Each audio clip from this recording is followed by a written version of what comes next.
The thermometer outside James Cooper's mountain shelter registered 50 degrees below zero, the coldest temperature he'd witnessed in his 7 years living in the remote wilderness of northern Montana. Before we jump back in, tell us where you're tuning in from, and if this story touches you, make sure you're subscribed, because tomorrow I've saved something extra special for you. In his 2 decades as a wildlife researcher, he'd never imagined he'd face a situation that would challenge everything he believed about human-wildlife interaction. The life-or-death decision he would make that night would haunt him forever.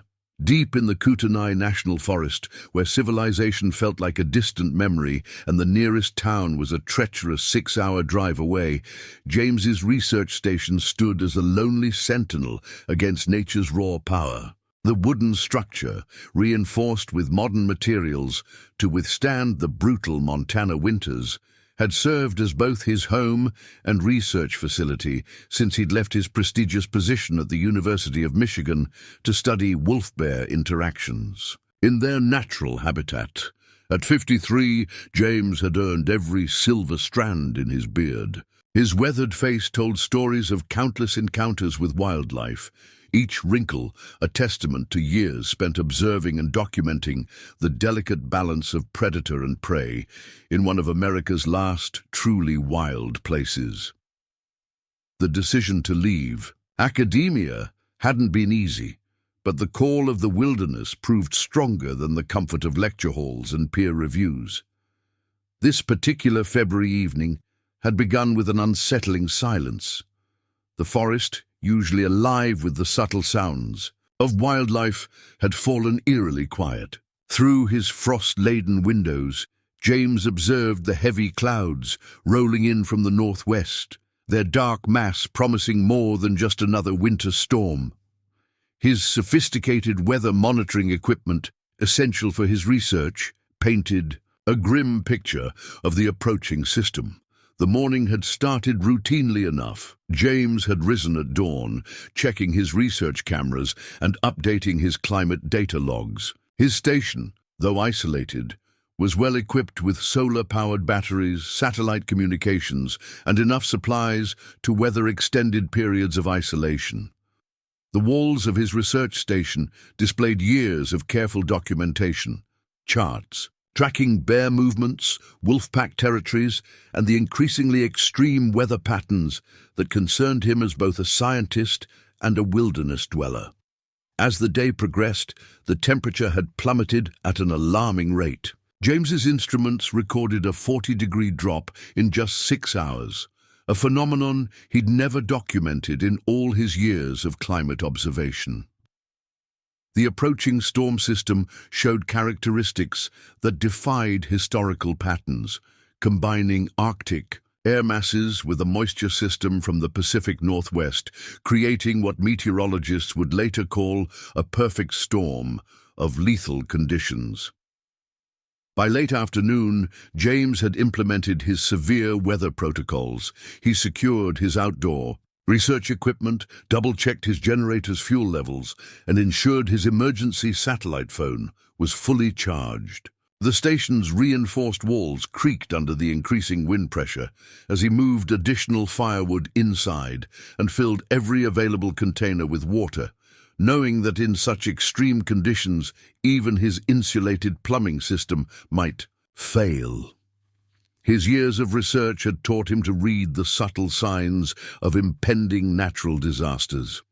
The unusual migration patterns he'd observed in the weeks leading up to this storm had suggested something extraordinary was approaching. Several wolf packs had moved to lower elevations weeks earlier than usual, and the bear activity he'd documented showed unusual patterns for late winter. As darkness fell, the storm announced its arrival with a banshee-like howl that made even the reinforced windows of his research station vibrate. The temperature continued its relentless descent, and the wind chill calculations on his weather station displayed numbers that seemed almost impossible. James knew that in these conditions, exposure for even a few minutes could be fatal. The isolation that usually brought him peace now carried an edge of tension. His satellite phone showed 1 bar of reception, his tenuous lifeline to the outside world growing weaker as the storm intensified. The nearest ranger station was over 60 miles away, and in these conditions, any hope of assistance was purely theoretical. He'd chosen this life of solitude and scientific pursuit, but nights like this tested even his hardened resolve. Through his observation window, the research floodlights illuminated a world transformed into a white void. The snow didn't fall so much as it flew horizontally, driven by winds that meteorological instruments measured at near hurricane force. The thermometer continued its downward spiral, and James documented each degree of descent with the methodical precision that had earned him recognition in the scientific community. Little did he know, this night would test more than just his scientific objectivity. It would challenge the very foundations of his beliefs about wildlife conservation and human intervention. As James settled in for what promised to be a long night, he followed his established routine with practiced precision. He added another log to his high-efficiency wood stove, its warm glow providing a stark contrast to the brutal conditions outside. His research journals lay open on his desk, filled with meticulous observations of the local wildlife's behavior leading up to this unprecedented storm. Something about the patterns had troubled him, behaviors that didn't align with typical winter survival strategies. The station's main room served as both living space and research center. Advanced monitoring equipment lined the walls, sharing space with topographic maps marked with wildlife movement patterns. A dedicated corner housed his photography equipment, including long-range lenses and motion-triggered cameras that had captured thousands of images of bears, wolves, and other wildlife in their natural habitat. Tonight, all his cameras were safely stored away, protected from the storm's fury. James moved to his weather monitoring station, a sophisticated setup that fed data directly to his computer system. The readouts confirmed his growing concerns. Barometric pressure continuing to plummet, wind speeds exceeding 80 miles per hour, and temperature readings that seemed almost implausible. His years of research had documented the effects of extreme weather on wildlife behavior, but nothing in his extensive data suggested how the local fauna would respond to conditions this severe. The station's reinforced walls groaned under the assault of the wind, a sound that had become increasingly common as the night progressed. James checked his emergency protocols one final time, backup generator primed, emergency rations accessible, and his rescue gear organized and ready. His satellite phone displayed an increasingly weak signal, reminding him of his absolute isolation. In these conditions, his thoughts turned to the wildlife he'd been studying. The local bear population, in particular, had shown unusual patterns in recent weeks. Through his research, he'd identified several denning sites within a 5-mile radius of his station. The bears should have been deep in hibernation, their bodies adapted to survive the winter months through reduced metabolism and careful energy conservation. However, his motion sensors had detected unusual activity around some of the dens just days before the storm. James pulled up his recent data on his computer, reviewing the footage from his remote cameras. The images showed disturbing signs, bears moving between den sites, behavior completely atypical for this time of year. His research suggested that something had disrupted their normal hibernation patterns, perhaps related to the unusual weather patterns he'd been tracking throughout the season. The wind's pitch changed suddenly, drawing his attention to the window.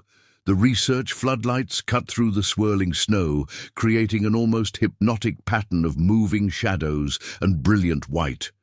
James had learned to read these patterns, understanding how the interplay of light and shadow could reveal movement in even the most challenging conditions. Something about the current pattern caught his trained eye, an irregularity in the snow's movement that suggested more than just wind-driven precipitation. He adjusted the angle of the exterior lights, their powerful beams cutting through the darkness. The temperature display now read 54 degrees below zero, and the wind chill calculations had long since exceeded the limits of his equipment's programming. In these conditions, any wildlife caught without shelter faced almost certain death. Even the most well-adapted creatures had limits to their cold weather survival capabilities. James's research had focused extensively on the physiological adaptations that allowed large mammals to survive extreme conditions. He'd published several papers on the subject, earning recognition in the scientific community for his detailed field observations and data collection. But tonight's conditions exceeded anything covered in his research. These were the kind of temperatures that could freeze exposed flesh in seconds, the kind that tested the limits of both human technology and animal adaptation. The night grew deeper, and James maintained his vigilant monitoring of both weather conditions and wildlife activity. His automated sensors continued to feed data to his computer system, creating a real-time map of any movement in the surrounding area. The storm's intensity had forced most wildlife into whatever shelter they could find, making any movement on his monitors particularly noteworthy.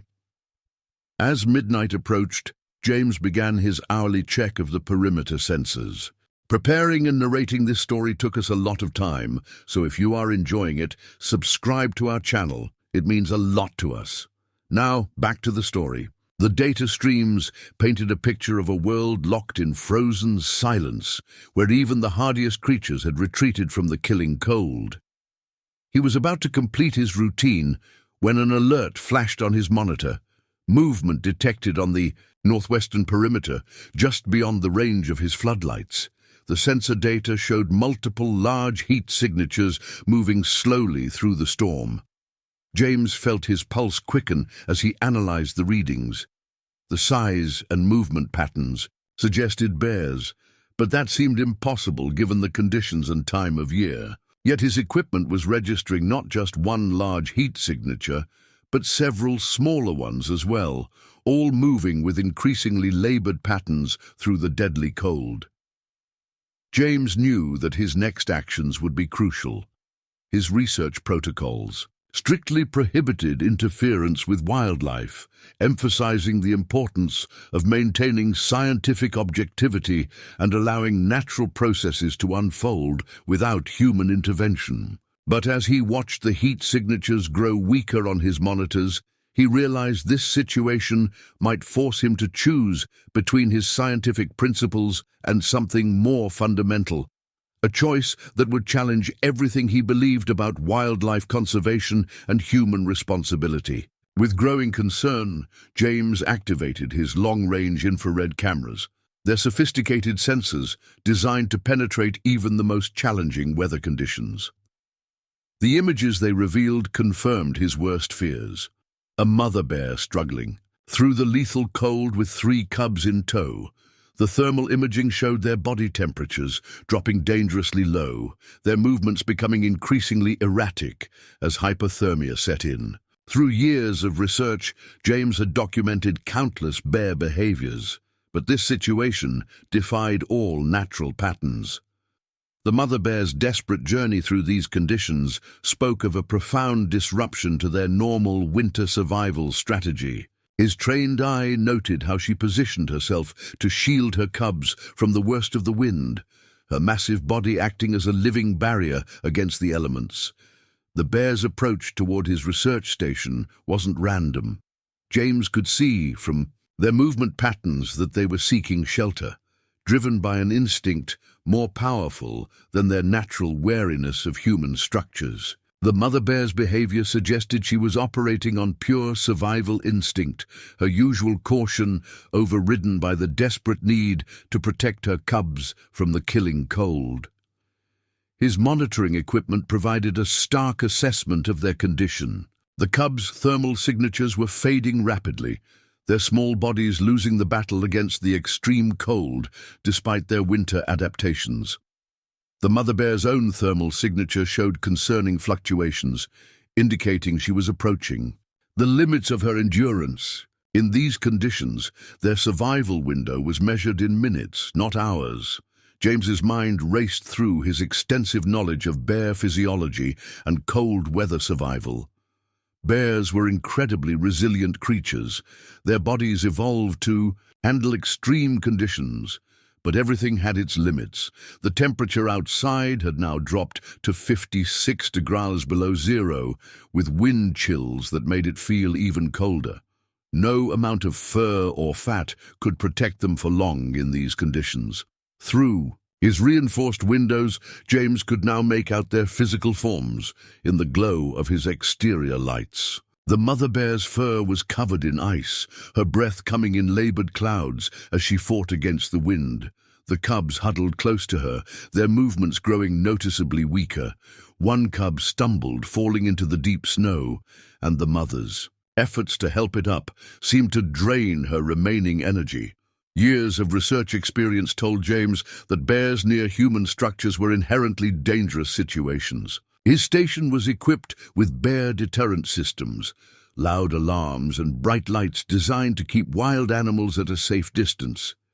Every safety protocol he'd developed, every research paper he'd written, emphasized the importance of maintaining strict boundaries between human spaces and wildlife. But as he watched the family's desperate struggle, James felt the weight of a different kind of responsibility. His research had always been driven by a desire to understand and protect these magnificent creatures. Now, faced with their imminent death, the line between scientific objectivity and moral obligation began to blur. The mother bear's eyes, visible even through the swirling snow, held an intelligence and desperation that transcended species boundaries. The cubs were now barely moving, their small bodies almost completely covered by the rapidly accumulating snow. The mother bear's attempts to rouse them became increasingly frantic, her own strength visibly failing. His hands moved with practiced efficiency, muscle memory from years of fieldwork taking over. The temperature reading outside had dropped another degree, now showing 57 degrees below zero. The wind chill made it feel even colder, creating conditions that could freeze exposed flesh in seconds. James knew that even opening his door would let in a blast of killing cold that could tax his heating system. Every moment he delayed reduced the bear's chances of survival, but rushing into this situation would be equally fatal. He activated his garage's heating system remotely, setting it to its maximum output. The space would take time to warm, but it might make the difference between life and death for the bear family. Through the connecting window, he could see his equipment casting long shadows in the empty space, creating potential hiding spots that could complicate an already dangerous situation. The mother bear's eyes had never left him, following his movements through the windows with an intelligence that seemed to transcend normal wildlife behavior. In his years of research, James had documented countless bear encounters, but this felt different. The desperate circumstances had created a unique dynamic, breaking down the normal barriers between human and wild animal. His hand moved to the door handle, then hesitated. Every scientific paper he'd written, every presentation he'd given at wildlife conservation conferences had emphasized the importance of maintaining strict boundaries between humans and wild animals. Helping them might save their lives tonight, but it could also create dangerous dependencies or alter their natural survival instincts. Yet as he watched another cub's thermal signature grow dangerously weak, James realized this situation had moved beyond scientific objectivity. These weren't just research subjects anymore, data points in his ongoing studies of wildlife behavior. They were living creatures facing imminent death when he had the means to prevent it. The mother bear let out another low moan, a sound of such profound desperation that it cut through both the howling wind and James's remaining hesitation. He knew that his next actions would either be the bravest or the last decision of his life. The gap between scientific ethics and moral imperative had never seemed so vast, yet the choice had never felt clearer. James took a deep breath, steeling himself for what would come next. With careful, deliberate movements, he began his final preparations. He adjusted all the exterior lights to their brightest setting, creating a well-lit path to the garage entrance. The illumination would be critical for what he planned to do, though it also cast harsh shadows that made the bear's condition seem even more dire. Through the monitoring system, he watched their thermal signatures growing weaker by the minute. The mother bear had positioned herself between her cubs and the wind, but her massive body, normally an effective shield against the elements, was failing to protect them from these extreme conditions. Ice had formed thick crusts on their fur, adding weight to their already exhausted bodies. The garage's heating system hummed at maximum capacity, but James knew it would take precious minutes to raise the temperature significantly. He used these moments to make final adjustments to his plan. Every piece of equipment was secured, creating a clear path through the space. He had positioned emergency medical supplies near the inner door, though approaching an injured bear would be nearly impossible without proper veterinary backup.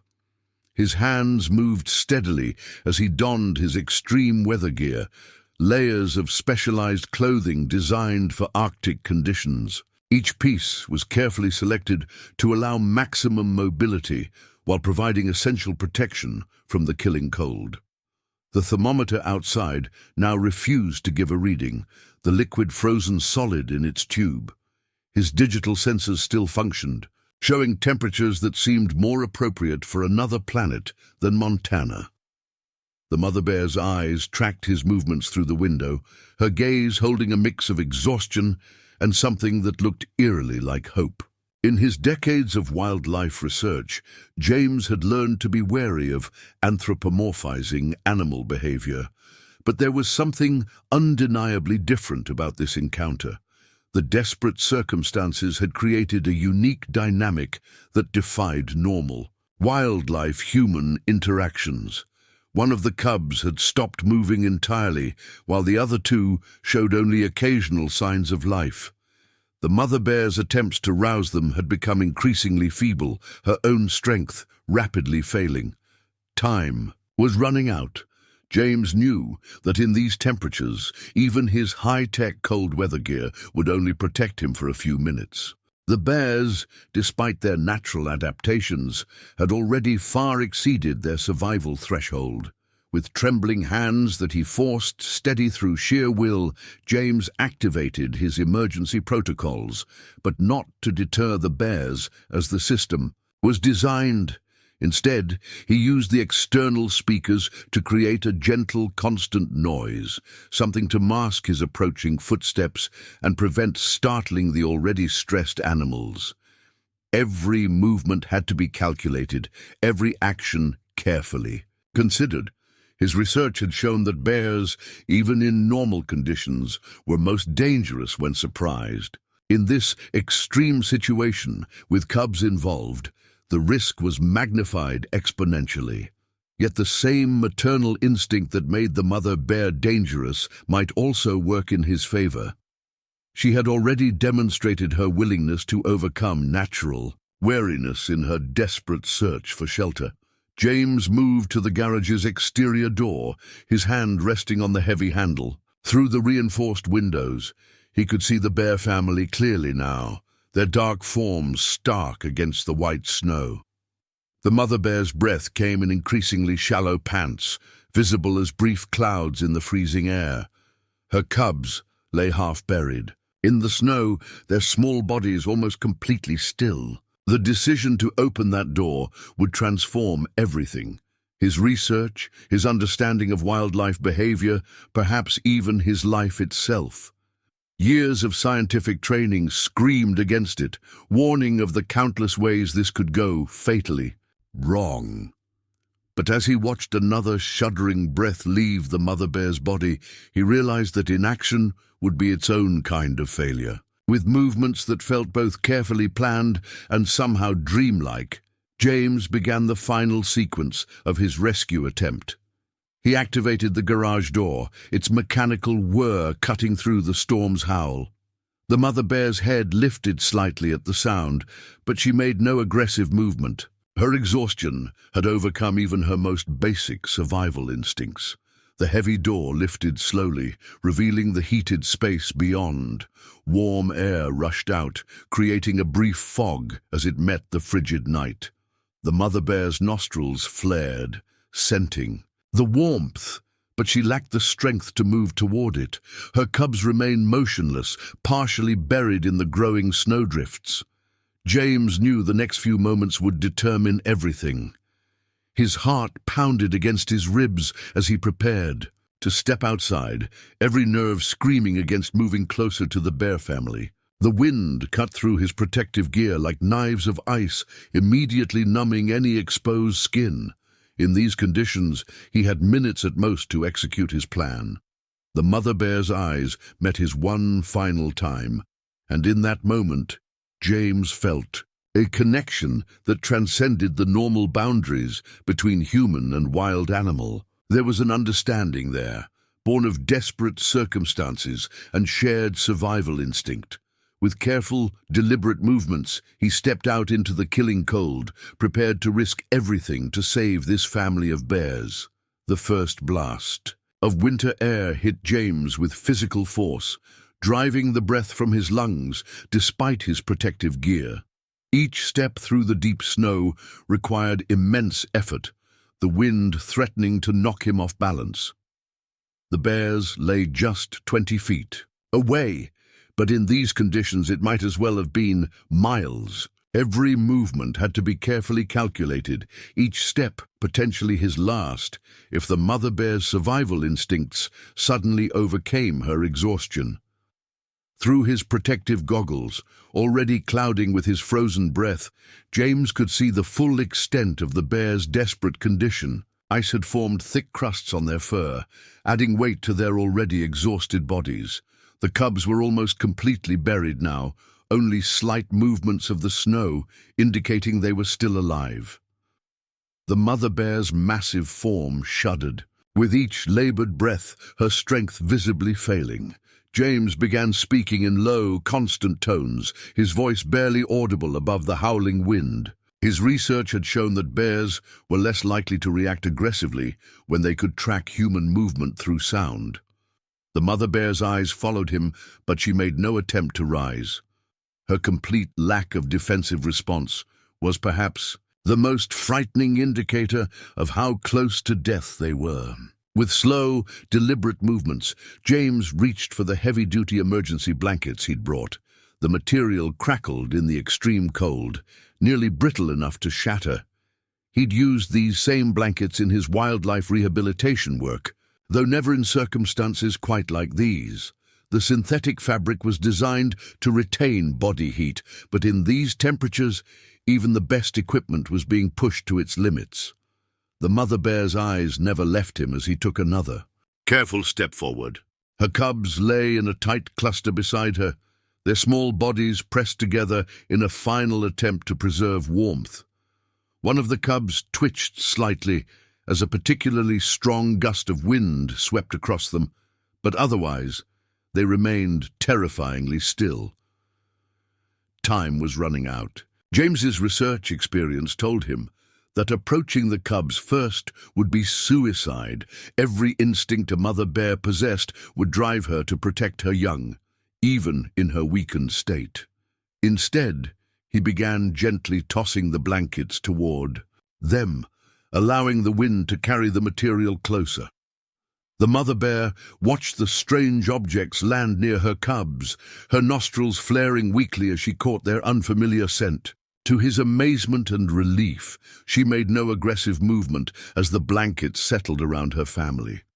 Whether through extreme exhaustion or some deeper understanding, she allowed the strange materials to touch her cubs. James watched in tense silence as she actually nosed one of the blankets closer to her smallest cub, seeming to understand its purpose. The wind grew stronger, and James could feel the cold penetrating deeper into his protective gear.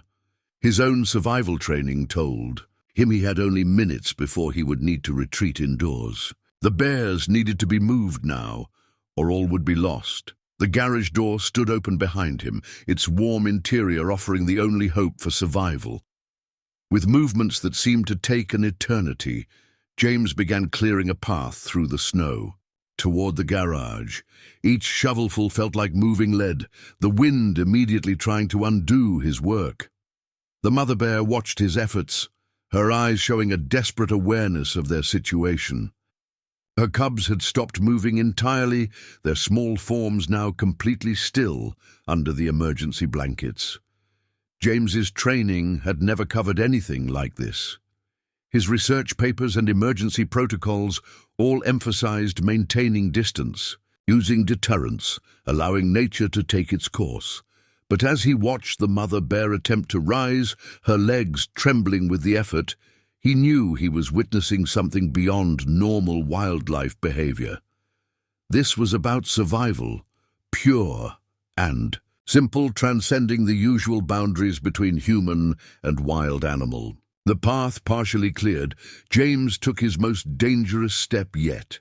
He moved closer to the bear family, close enough to reach out and touch them if he dared.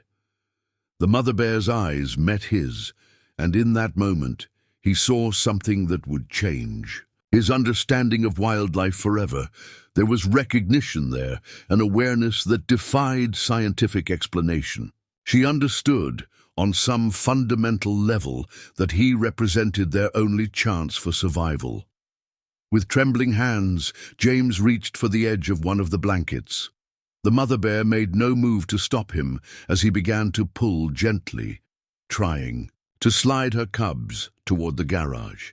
The material moved slowly through the snow, the precious cargo of 3 bear cubs barely visible beneath its folds. The mother bear watched for a moment, then, in a display of trust that left James breathless, began to push weakly at the blanket with her nose, helping to move her cubs towards safety.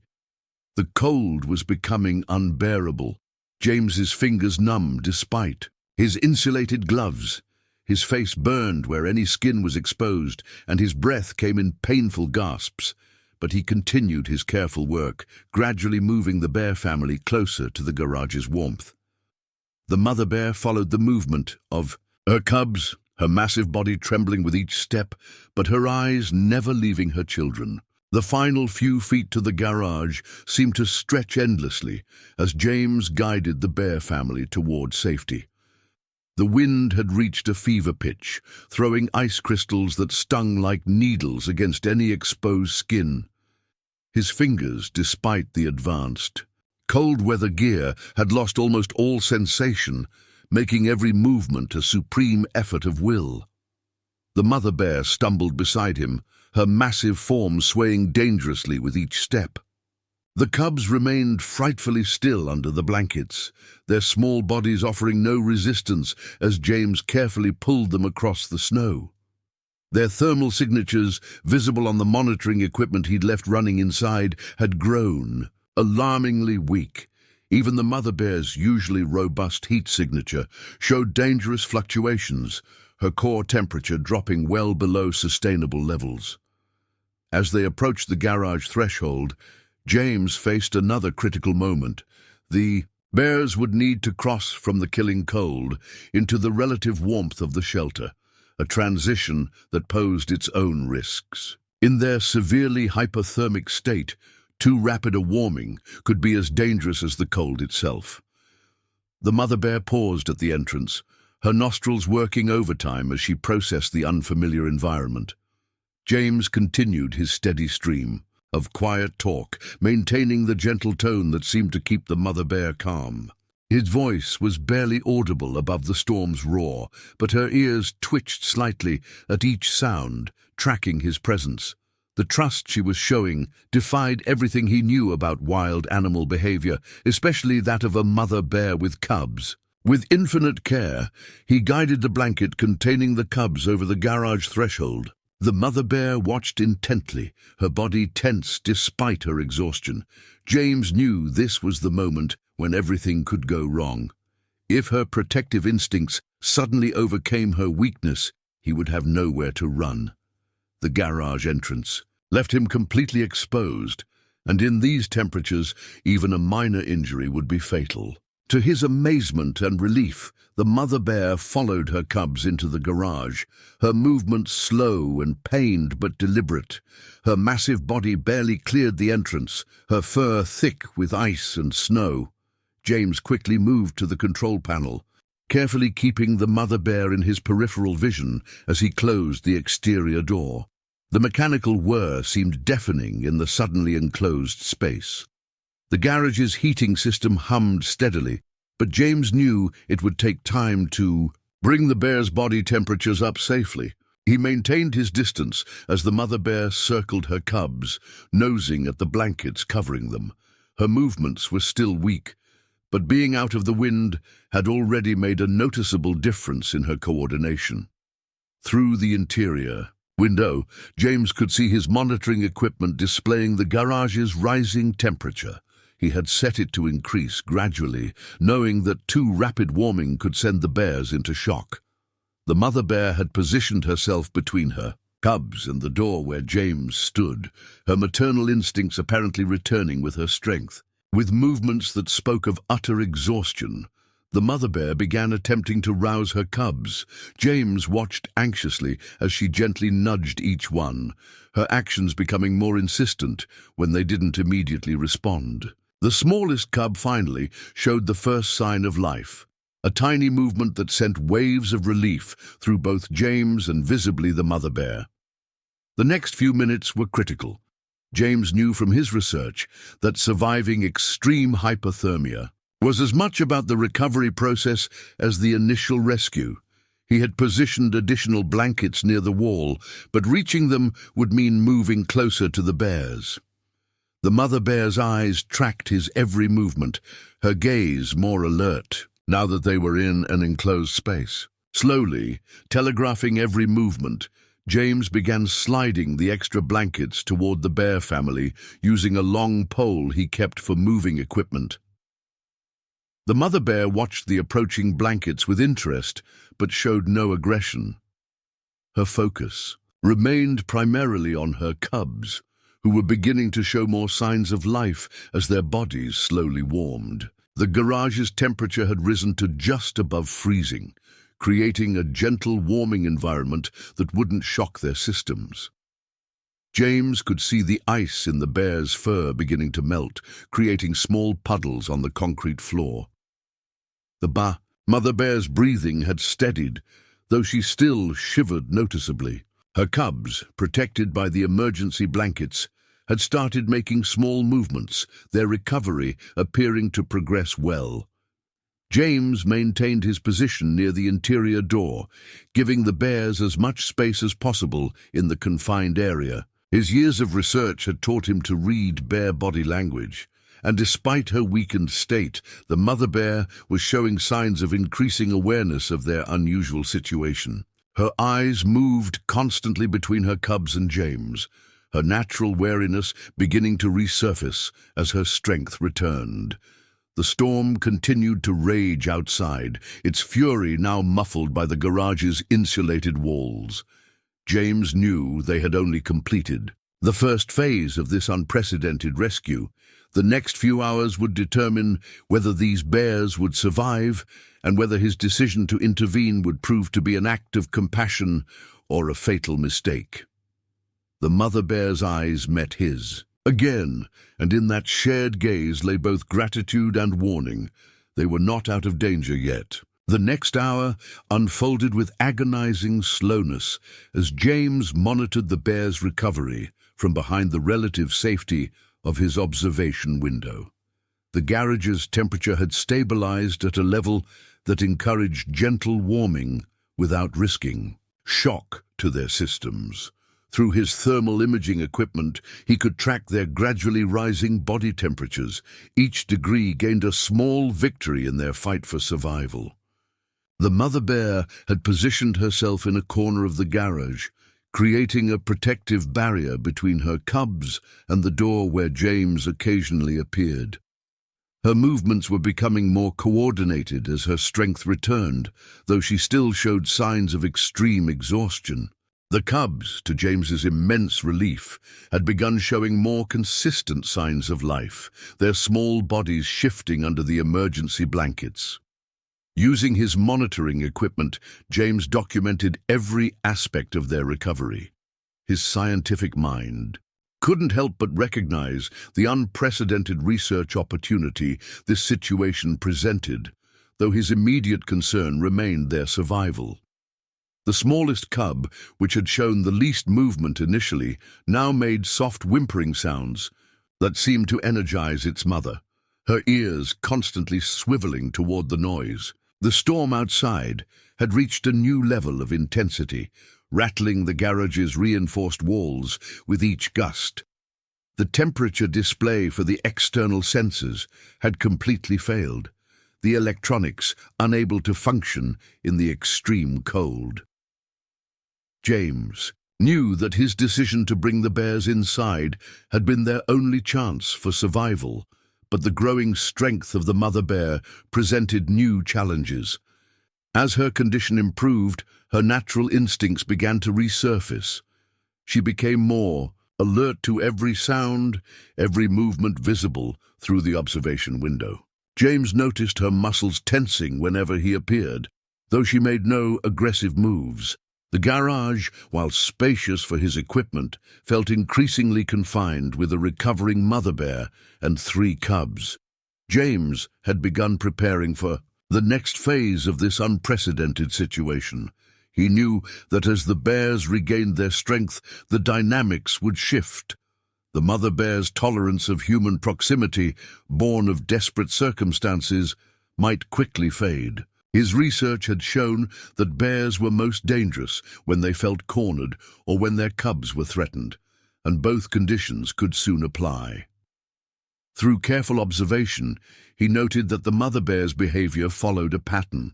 She would check each cub thoroughly, nose pressing against their bodies to assess their condition, before making a slow circuit of their corner of the garage.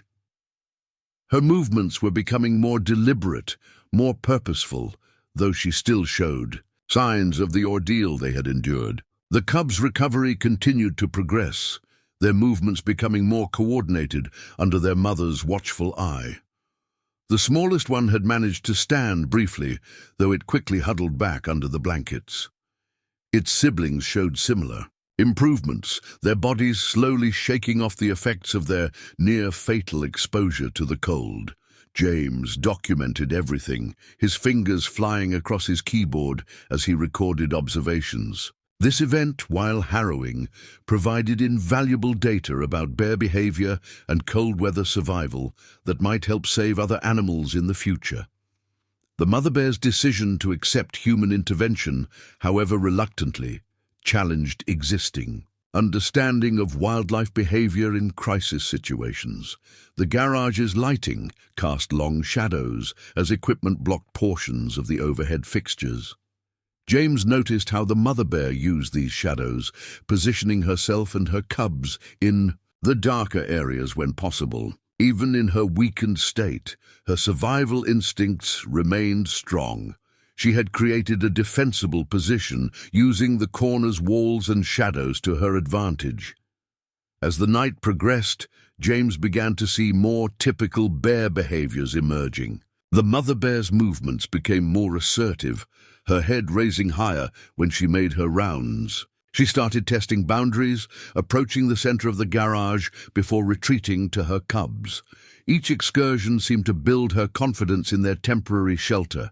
The smallest cub had begun nursing, a deeply encouraging sign that caused James to release a breath he hadn't realized he was holding. The other cubs soon followed suit, their increasing strength evident in their more vigorous movements. The mother bear's patience with their nursing suggested she, too, had recovered significantly from their ordeal. However, this recovery brought its own concerns.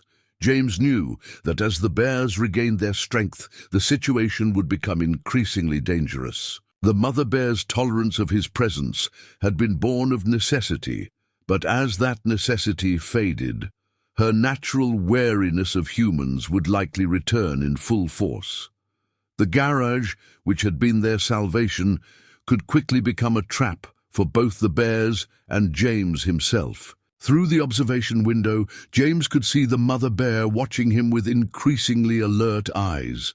The desperate trust of their earlier encounter was fading, replaced by a more typical wild wariness. She had begun testing the garage door. During her circuits, her growing strength evident in the way she pressed against it, James knew they were entering a new phase of this rescue, one that would require all his experience and expertise to navigate safely.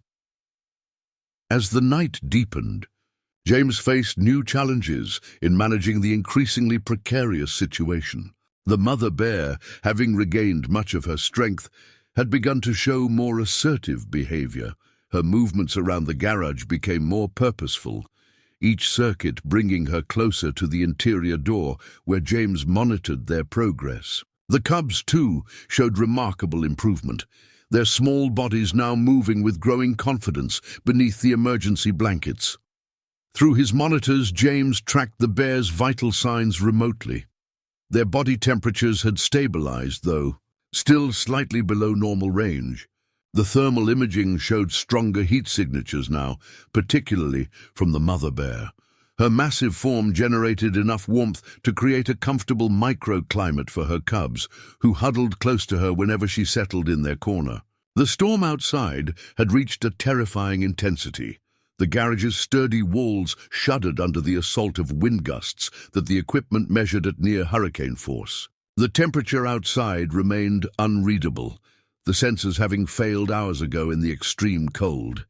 These conditions reinforced the wisdom of James's intervention. Without shelter, the bear family would certainly have perished.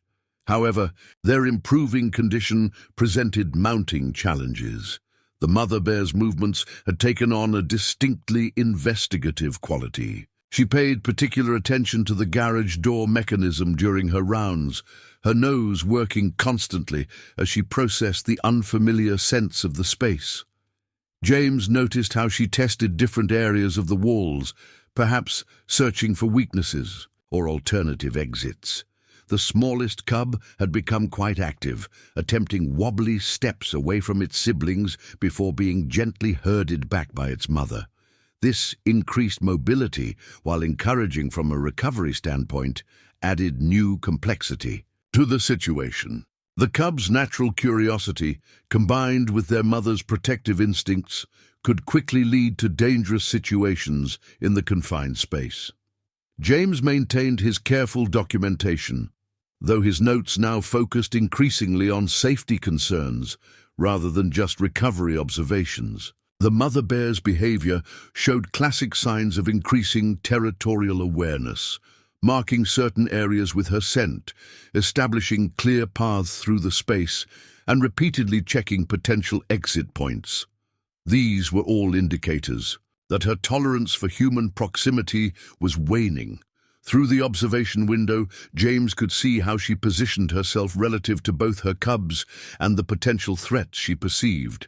Her body language had shifted subtly but significantly. The desperate acceptance of human help had given way to a more typical wild wariness. When James appeared at the window now, her reactions were more pronounced.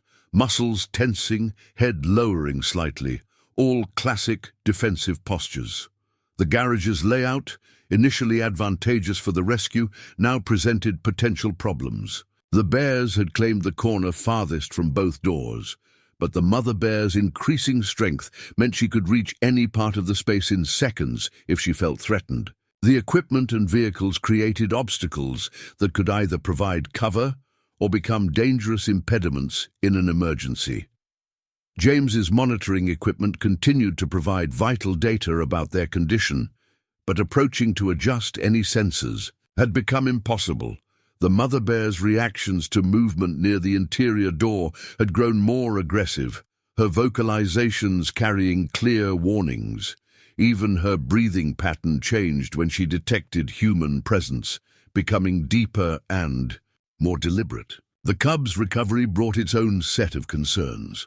As their strength returned, they began testing their environment more actively. One particularly adventurous cub made several attempts to climb the stored equipment, only to be pulled back by its mother. Their increasing activity levels suggested they would soon need more space than the garage could safely provide. Weather readings from James's equipment indicated the storm might last several more hours. While the bears' immediate survival was no longer in question, their growing restlessness raised concerns about containing them safely until conditions improved. The mother bear's behavior suggested she was already planning their exit. Her regular checks of the garage door becoming more thorough and prolonged. James knew from experience that bears were incredibly intelligent and persistent when motivated. The mother bear's methodical exploration of their temporary shelter demonstrated classic problem-solving behavior. She was mapping the space, identifying potential escape routes, and likely assessing threats. Her increasing confidence was evident in the way she moved, her earlier exhaustion replaced by purposeful energy.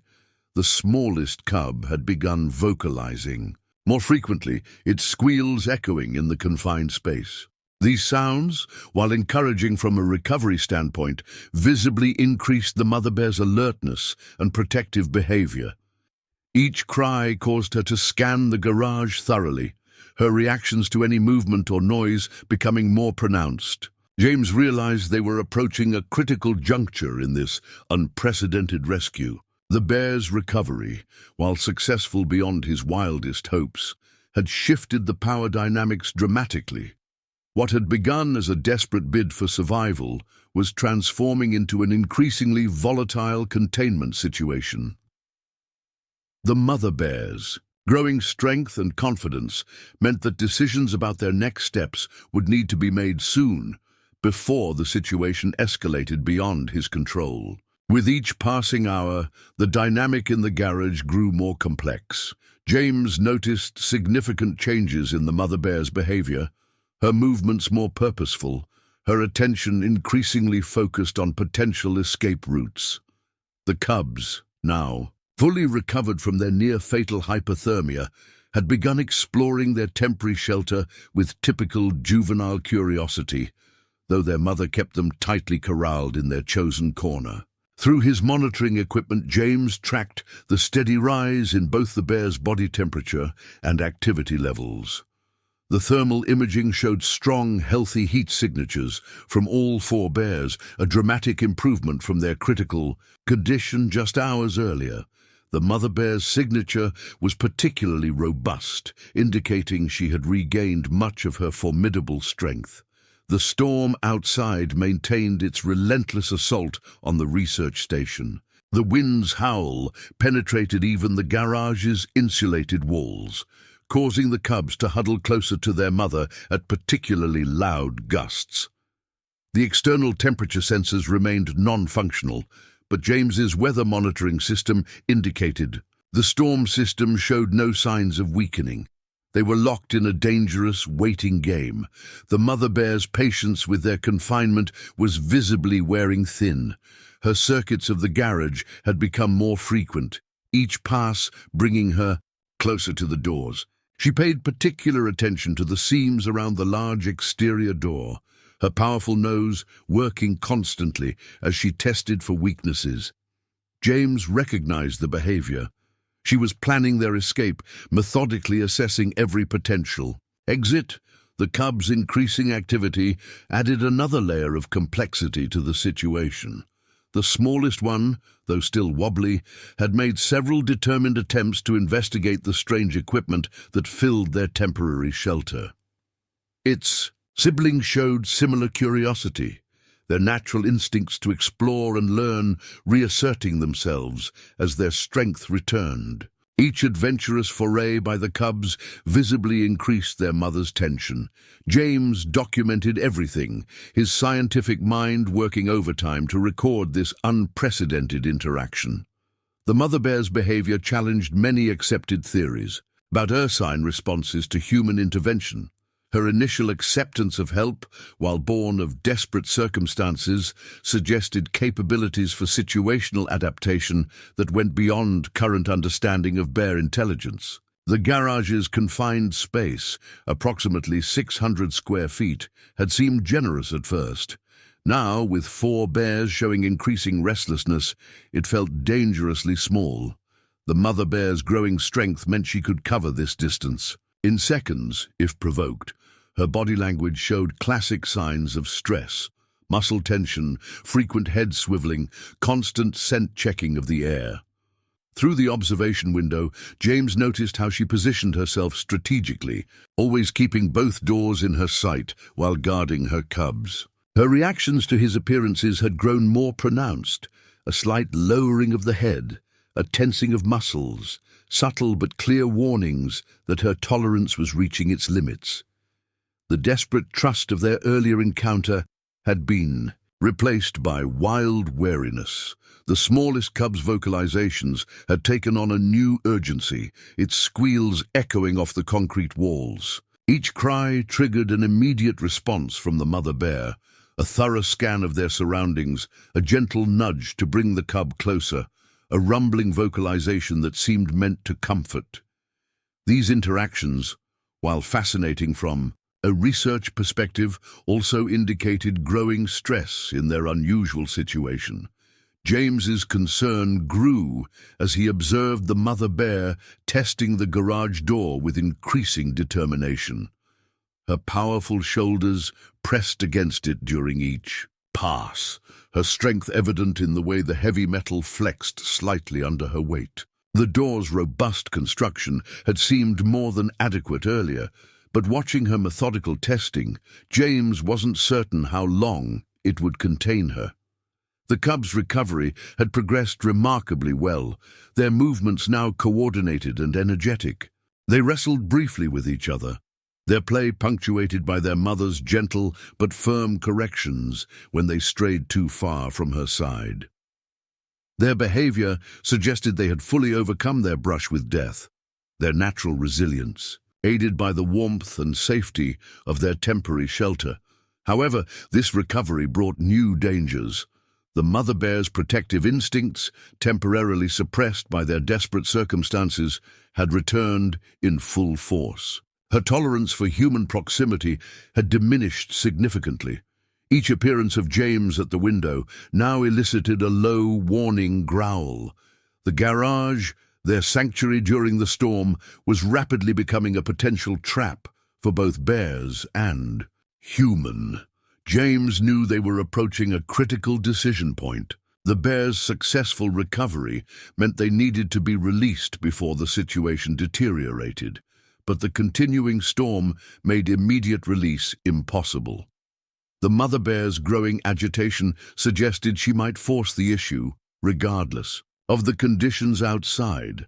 Her increasing focus on the garage door, combined with her restored strength, created a volatile situation that required careful management. Through the observation window, James met the mother bear's gaze. The look in her eyes had changed dramatically from their first encounter in the storm. Where there had been desperation and trust, he now saw determination and wild intensity. She had accepted his help when necessary, but now, with her cubs safe and her strength returned, she was ready to reclaim her freedom, regardless of the consequences. James knew he needed to develop an exit strategy before the situation escalated beyond his control. The mother bear's behavior indicated she was reaching her limits of tolerance for confinement, while the storm outside still raged with lethal intensity. Through his monitoring equipment, he tracked both the bear's condition and the weather patterns, searching for any window of opportunity that might allow for a safe release. The garage had become a complex territory of shifting dynamics. The mother bear had established clear paths through the space, her movements showing increasing confidence and purpose. She maintained a consistent pattern of checking potential exits, her powerful body testing the strength of doors and walls with growing determination. The cubs, following her lead, had begun to show signs of restlessness, their initial relief, at recovery giving way to natural urges to explore and move. The smallest cub, particularly, had become more vocal, its cries carrying notes of increasing distress that clearly affected its mother. Each sound heightened the tension in the confined space. the mother bear's responses becoming more agitated. She would gather her cubs closer, her movements becoming more protective, and her reactions to any human presence more pronounced. Through the observation window, James noticed subtle but significant changes in her behavior. Her muscles remained tensed, ready for action, and her head lifted higher during her rounds, classic signs of growing confidence and assertiveness. The desperate animal he had helped hours earlier had been replaced by a powerful predator, fully aware of her strength and increasingly unwilling to accept confinement. The storm's intensity had begun to show subtle signs of weakening, though conditions remained lethal. James's functioning weather equipment indicated the wind speeds had dropped slightly, though still dangerous, and the temperature, while still severe, had risen a few critical degrees. These changes, while minor, might provide the narrow window of opportunity they needed. James began formulating a release plan, knowing it would require perfect timing and execution. The garage's large exterior door would need to be opened quickly enough to prevent the mother bear from becoming agitated, but slowly enough to avoid startling her into aggressive action. The timing would need to account for the cub's safety and the mother bear's protective instincts. The mother bear's attention had become increasingly focused on the exterior door. Her powerful nose worked constantly, testing the seams where cold air seeped through, likely sensing the potential escape route. During her circuits, she spent longer periods investigating this area, her body language showing growing intention rather than mere curiosity. The cubs had begun to mirror their mother's restlessness, their play becoming more energetic and harder for her to control. They made frequent attempts to explore further from their corner, each excursion requiring their mother's intervention to bring them back. This increasing activity added another layer of urgency to the situation. The longer they remained confined, the greater the risk of an incident. James documented their behavior meticulously, knowing this unprecedented situation could provide valuable insights for future wildlife management. The mother bear's tolerance of human intervention, while initially born of necessity, had demonstrated remarkable adaptation. However, her growing agitation showed clear limits to this tolerance. Through his thermal imaging, James could see that all 4 bears had fully recovered their normal body temperatures. Their heat signatures showed healthy patterns of circulation and activity, a dramatic improvement from their near-fatal hypothermia just hours earlier. This recovery, while the primary goal of his intervention, now presented its own challenges. The smallest cub's vocalizations had taken on a different quality, more demanding than distressed. These sounds triggered immediate responses from the mother bear, her protective instincts visibly heightening with each cry. Her reactions to any movement or noise from beyond the garage had become more aggressive, her warning growls deeper and more frequent. James began preparing for their release. Knowing the window of opportunity might come suddenly, he readied his monitoring equipment to track their departure and initial movements, though he knew, once they left the garage, they would quickly disappear into their natural habitat. The mother bear's behavior suggested she had already planned their exit route, her attention consistently focusing on one direction during her investigations of the door. The garage's atmosphere had grown, increasingly tense. The mother bear's movements showed a clear pattern of escalating determination, each circuit bringing her closer to forcing an exit. Her powerful shoulders tested the door's strength with more purpose, and her patience with their confinement was visibly wearing thin. The cubs, picking up on their mother's tension, had become more agitated, their movements more erratic and harder to predict. James knew they had reached a critical juncture. The bears' successful recovery meant they needed to be released as soon as conditions permitted. But too early, a release could prove as fatal as their original exposure to the cold. The mother bear's growing agitation suggested she might force the issue, regardless of the dangers outside. Her increasing focus on escape combined with her restored strength, created a situation that required immediate action. Through the observation window, the mother bear met his gaze with unmistakable intensity. The look in her eyes held no trace of their earlier desperate connection. This was a wild animal, ready to defend her cubs and secure their freedom at any cost. James knew the next few hours would determine whether his unprecedented rescue would end in success or tragedy. The weather monitoring equipment suddenly registered a subtle but significant change in the storm's pattern. The wind speed had dropped below 70 miles per hour for the first time in hours, and the pressure reading suggested a brief lull approaching. James knew this might be their only opportunity for a safe release.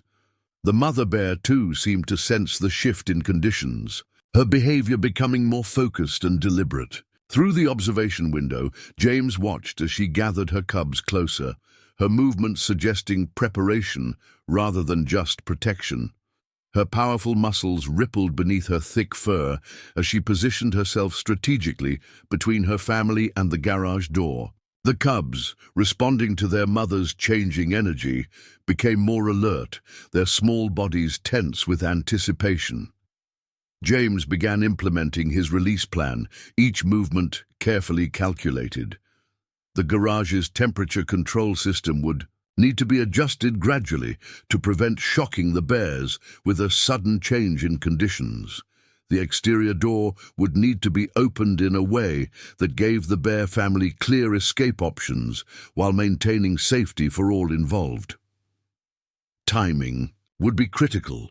Too slow might agitate the mother bear, too fast could startle her into aggressive action. The smallest cub had stopped its constant vocalizations, instead watching its mother with unusual intensity. This change in behavior suggested the cubs were picking up on their mother's preparations for departure. The other two cubs had also grown quieter, their earlier playfulness replaced by focused attention to their mother's cues.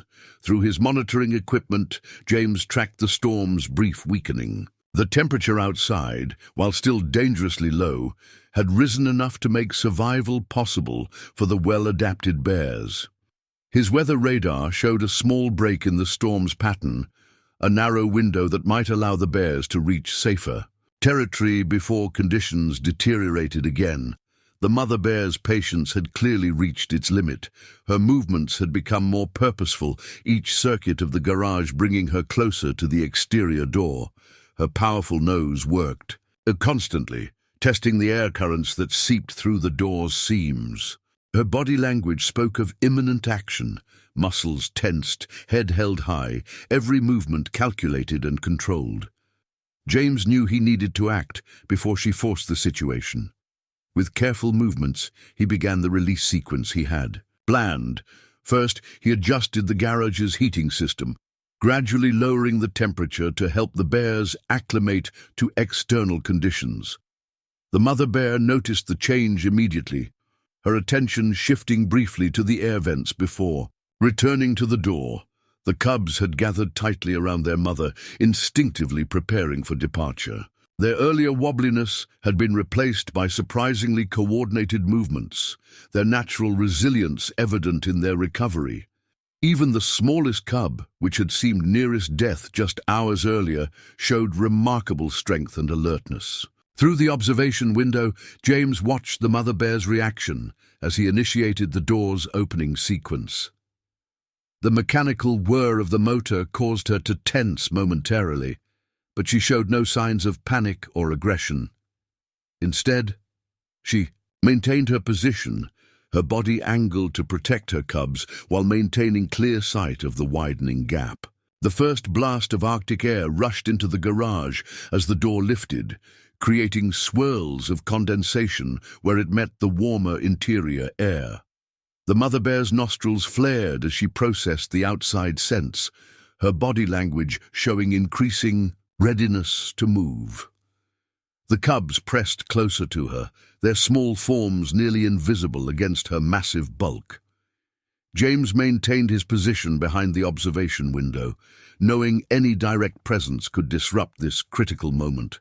The mother bear needed to feel in control of their escape, with no pressure or perceived threats to trigger defensive behavior.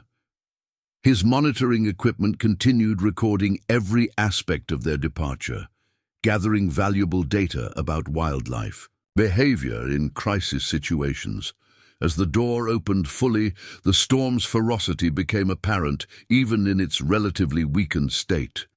Snow swirled into the garage, carried by winds that still packed considerable force. The mother bear stood motionless for several moments, her experienced senses evaluating conditions. Her cubs remained disciplined, following their mother's lead with remarkable patience.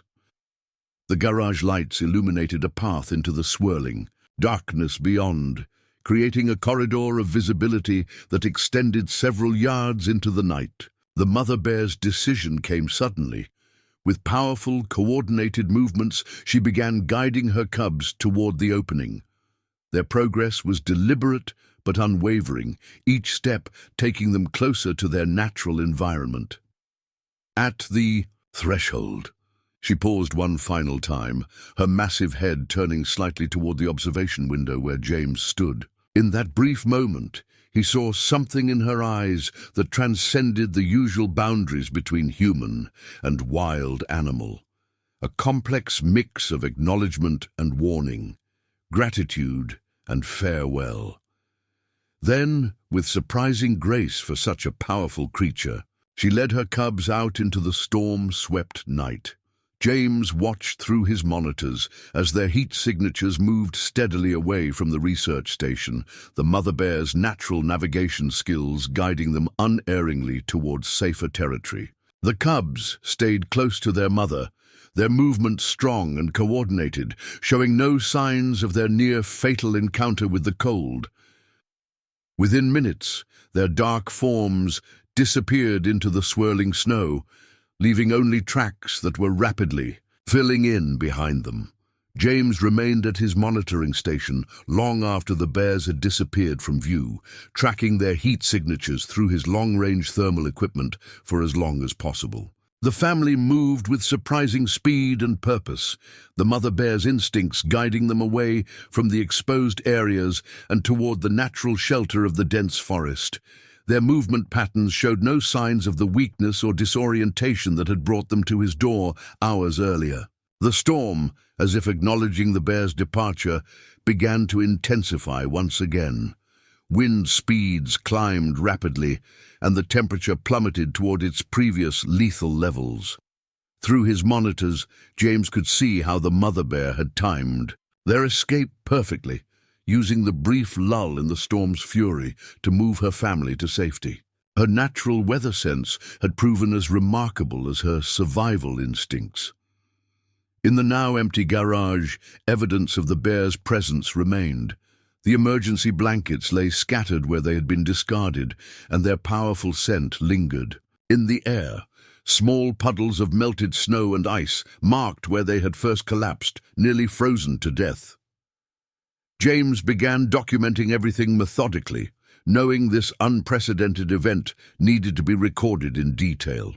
His scientific mind was already processing the implications of what had transpired. The mother bear's behavior had challenged many accepted theories about wildlife responses to human intervention. Her ability to suppress natural defensive instincts in favor of survival, her careful evaluation of the situation, and her strategic timing of their departure all suggested levels of cognitive sophistication that deserved further study. The garage's monitoring equipment had captured every moment of their extraordinary stay. Temperature logs showed the careful balance maintained to prevent shock while warming their frozen bodies. Motion sensors had tracked their movement patterns, revealing how the mother bear had established and maintained control of their temporary territory. Even the cubs' vocalizations had been recorded, providing valuable data about family interactions under extreme stress. James began downloading all the data from his monitoring systems, knowing this information could prove invaluable for wildlife conservation and emergency response protocols. The thermal imaging recordings were particularly detailed, showing the progression of their recovery from near-fatal hypothermia. Each piece of data helped paint a picture of an extraordinary survival story. Through his research station's windows, the storm had transformed the landscape into a ghostly white void.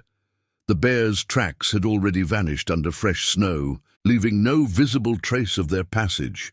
Yet James knew their journey through his life would leave lasting marks on both his scientific understanding and his perception of the delicate balance between human intervention and wild nature. The smallest cub's final vocalizations before their departure played in his mind, no longer the desperate cries of earlier, but confident sounds of readiness and vitality. Its transformation from nearly lifeless to fully vigorous in the space of a few hours seemed almost miraculous, though James knew it was a testament to both human compassion and natural resilience. His satellite phone suddenly crackled to life, the storm's slight weakening, allowing signals to penetrate once again. Messages began flooding in from the outside world. Weather advisories, check-in requests from his research base, updates about the historic storm system. None of them knew about the drama that had unfolded in his remote research station, the life and death decisions that had challenged both human and animal assumptions about survival. James started composing his official report, knowing it would be scrutinized by both scientific colleagues and wildlife management authorities. He carefully detailed the extreme circumstances that had necessitated his intervention, the methodical steps taken to ensure the bear's survival, and the remarkable behaviors observed throughout the encounter. His documentation needed to be thorough, enough to justify breaking established protocols, while providing valuable insights for future wildlife emergency responses. The garage's temperature had been restored to its normal level, erasing the last physical reminder of its recent guests. Yet the space felt fundamentally changed, transformed by the profound interactions that had occurred within its walls. James found himself pausing in his documentation to study the corner where the bear family had huddled, remembering the desperate trust in the mother bear's eyes when she first allowed him to help. His weather monitoring equipment showed the storm settling into a pattern that would likely last through the night. The bears, he knew, would be using their restored strength to find natural shelter, their instincts and the mother's experience, guiding them to safe haven. Their survival now depended on the same skills and adaptations that had served their species for millennia, no longer requiring human intervention. The research station felt strangely quiet after their departure, the usual sounds of his equipment and the storm's howl seeming hollow in comparison to the recent hours of intense animal presence. James continued his methodical documentation, but his thoughts kept returning to that moment of connection with the mother bear. A bridge briefly formed between two worlds that usually remained separate and wary. The night's events had reaffirmed his commitment to wildlife research while challenging his preconceptions about the boundaries between human and animal interaction. As he worked, James realized that his decision to help the bears, while breaking every protocol he'd been taught, had provided insights that might never have been gained through traditional observation methods. Sometimes, he reflected, the most valuable scientific discoveries came from following one's humanity rather than rigid rules. In the days that followed, the historic storm system finally began to release its grip on the region. James maintained his regular research duties while keeping special watch for any signs of the bear family. His network of trail cameras, spread strategically through his study area, remained vigilant for any glimpses of the mother and her 3 cubs, though he knew their survival instincts would likely keep them far from human contact now that their crisis had passed. The scientific community's response to his detailed report proved both intense and divided. Some colleagues praised his quick thinking and the valuable data gathered during the unprecedented encounter, while others questioned the wisdom of such direct intervention with wild animals.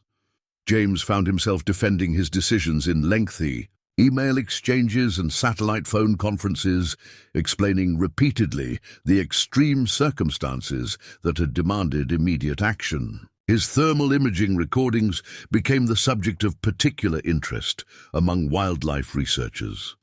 The detailed documentation of the bear's recovery from severe hypothermia provided invaluable data about ursine cold weather survival capabilities. The cub's rapid return to normal body temperature and activity levels challenged existing assumptions about young bears' resilience and recovery capabilities. The mother bear's behavior throughout the encounter generated the most scientific discussion.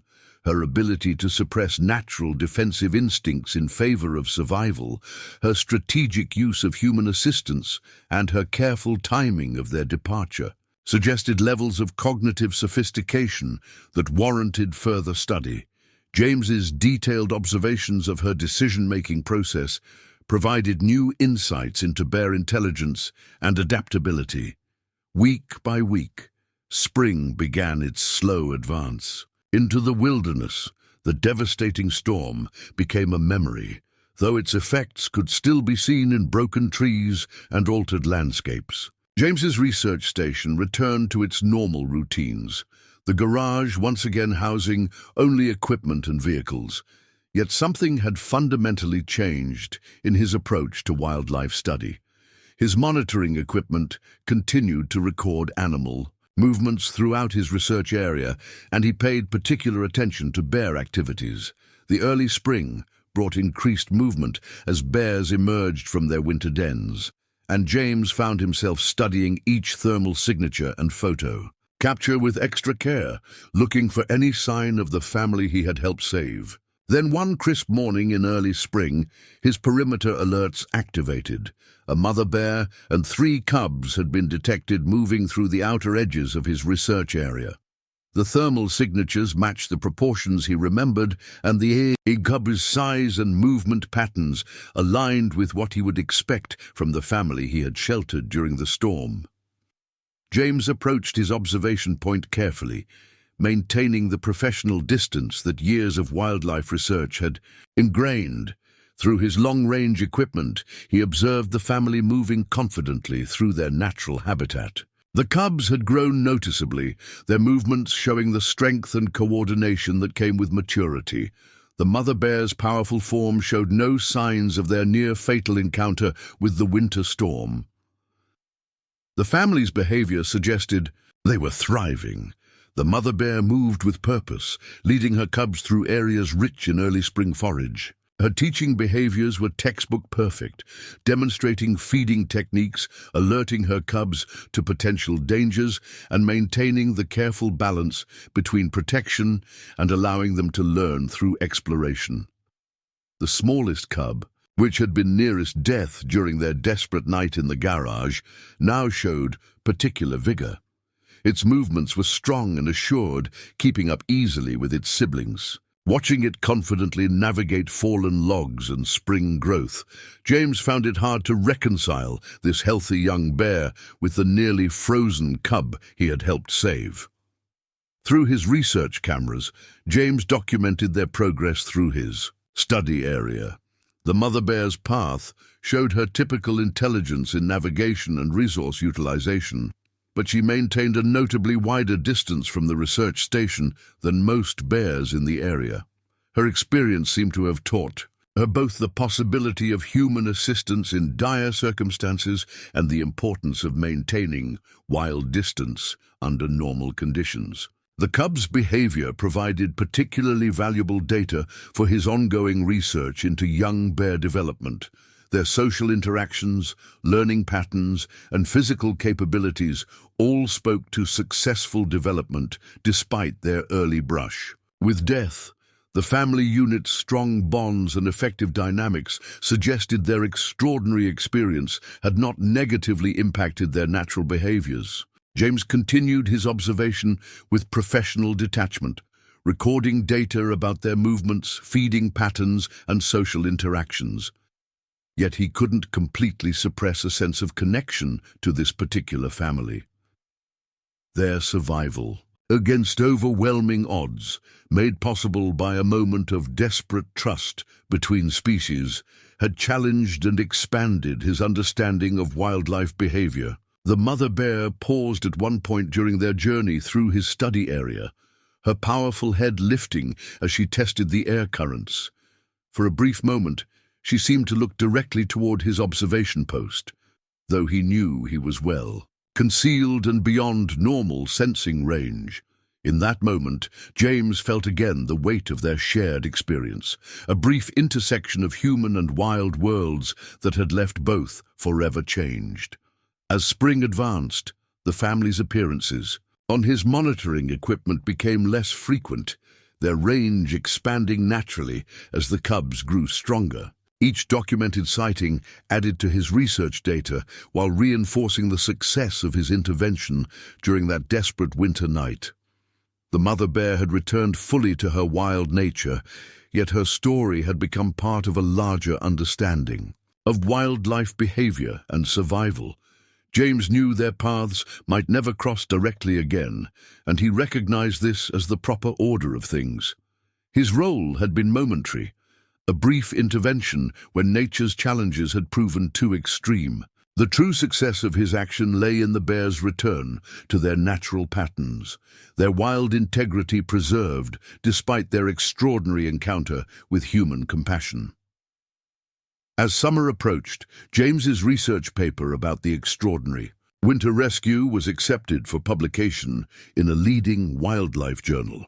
His detailed documentation, comprehensive data analysis, and careful consideration of the ethical implications had transformed a desperate act of compassion into a valuable contribution to wildlife science. The paper sparked important discussions about wildlife intervention protocols during extreme weather events and challenged existing paradigms about human-wildlife interactions in crisis situations. The experience had fundamentally altered James's approach to his research. While maintaining his commitment to scientific rigor and professional distance, he had gained new insights into the complex capabilities of the animals he studied.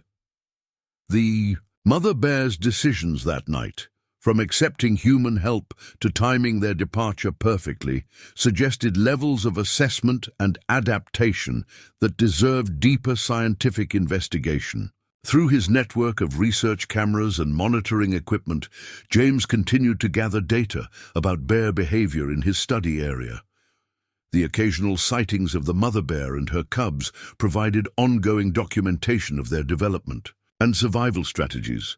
Their success story had become part of a larger narrative about wildlife resilience and adaptation in the face of increasingly extreme weather events. The smallest cub, whose recovery had seemed most miraculous, had grown into a particularly strong and capable young bear. Its survival and subsequent development provided valuable data about the recuperative capabilities of young bears and their ability to thrive after near-fatal experiences. Each documented sighting showed it keeping pace with its siblings, its early brush with death, leaving no apparent lasting effects. James's research station had become something of a focal point for discussions about wildlife management in extreme conditions. Other researchers visited during the summer months, eager to examine his data and observe his methodologies. The garage, returned to its original purpose, drew particular interest as the site of the extraordinary intervention. Each retelling of the story reinforced the delicate balance between necessary intervention and maintaining wild integrity. The mother bear's occasional appearances on his monitoring equipment showed her natural wariness had fully returned. She maintained a careful distance from human structures, including his research station, while demonstrating exceptional skill in leading her cubs through their expanding territory. Her behavior suggested she had integrated her extraordinary experience into her survival strategies without becoming dependent on human presence. As James compiled his ongoing observations, patterns emerged that suggested broader implications for wildlife conservation. The bear family's story highlighted both the increasing challenges faced by wildlife in extreme weather events and their remarkable capacity for adaptation when given a chance at survival. Their success had opened new discussions about appropriate human responses to wildlife in crisis. The scientific community's initial skepticism about his intervention had largely transformed into interest in its implications. His detailed documentation of the bear's recovery process, particularly the thermal imaging data showing their return from near-fatal hypothermia, provided valuable insights into bear physiology and survival capabilities. The behavioral data gathered during their time in the garage offered new perspectives on bear intelligence and decision-making under extreme stress. James found himself increasingly called upon to share his experience at scientific conferences and wildlife management forums. While maintaining his focus on the data and scientific observations, he couldn't help but convey the profound impact of witnessing such extraordinary trust between species. The mother bear's desperate decision to accept human help, followed by her perfect timing in returning to the wild, illustrated complexities in wildlife behavior that demanded further study. The spring had brought new bears into his research area, and James maintained his professional objectivity in studying their movements and behaviors, yet he found his observations enriched by the insights gained during that desperate winter night. Each bear he documented showed unique personality traits and decision-making patterns, reinforcing his understanding of their individual capabilities and intelligence. His weather monitoring equipment had been upgraded following the historic storm, providing even more detailed data about environmental conditions affecting wildlife behavior.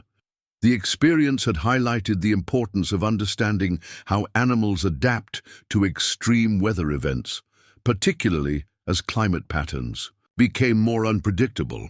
The bear family's story had become part of a larger narrative about wildlife resilience in changing environments.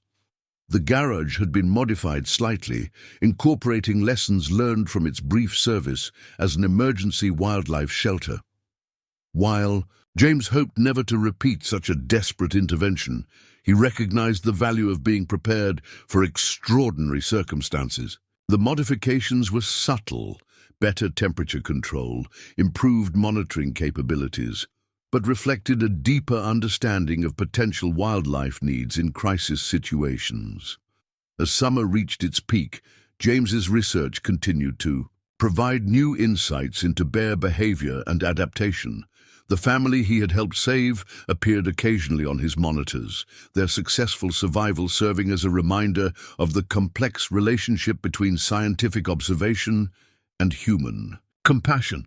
Their story had become part of the scientific record, contributing to a growing understanding of wildlife behavior in extreme conditions. The mother bear's final appearance that season showed her cubs nearly grown, their small forms from that desperate winter night transformed into strong, capable young bears. Their movement through his research area was confident and purposeful, showing all the natural wariness and skill of truly wild animals.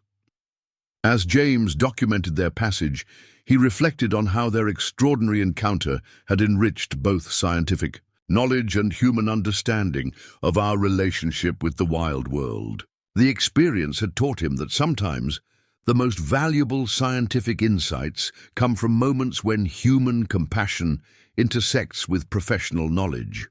The bear family's survival had challenged existing protocols while affirming the importance of maintaining wild integrity. Their story continued to inform discussions about wildlife management and human intervention, contributing to an evolving understanding of our role in protecting and studying the natural world. Up next, you've got two more standout stories right on your screen. If this one hit the mark, you won't want to pass these up. Just click and check them out. And don't forget to subscribe and turn on the notification bell so you don't miss any upload from us.